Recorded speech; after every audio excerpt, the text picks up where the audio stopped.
சுவிசேஷம். இந்த நாளுக்குரிய தேவ வார்த்தை.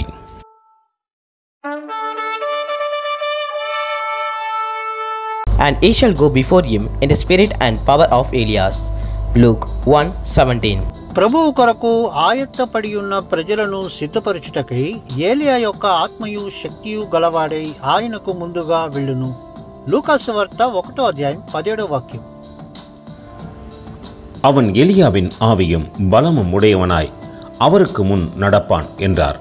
லூக்கா 1:17. அன்பின் தேவ பிள்ளைகளே, இங்கு தேவ மனுஷனாகிய யோவான் ஸ்நானகனை குறித்து சாட்சி கொடுக்கப்படுகின்றது. அவர் மீது இருக்கிற தரிசனத்தை குறித்து அங்கே பேசப்படுகின்றது.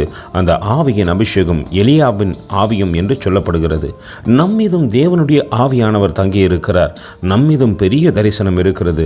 நாமும் தேவனுக்கு முன்பாக ஒரு நாள் நடக்கப் போகின்றோம் என்ற அந்த பயமும் நடுக்கமும் நம்மிடத்தில் இல்லாதபடிக்கு நம் இஷ்டத்திற்கு நாம் ஒரு வாழ்க்கை வாழ்ந்து கொண்டிருக்கிறோம். அப்படி இல்லாதபடிக்கு தேவ சமூகத்தில் நம்மை தாழ்த்தி தரைமட்டமாய் ஒப்பு கொடுத்த ஆண்டவரே, எங்கள் மீது வைத்த தரிசனத்தையும் எங்களுக்கு கொடுத்த ஆவியின் அபிஷேகத்தையும் நாங்கள் ஒரு நாளும் அவித்து போட்டு விடாதபடிக்கு, ஒருவேளை பரிசுத்த ஆவியானவருக்கு துக்கத்தை கொடுக்காதபடிக்கு உமக்கு பிரியமாய் நடக்க எங்களுக்கு கற்றுக்கொடும் என்று சொல்வோமா?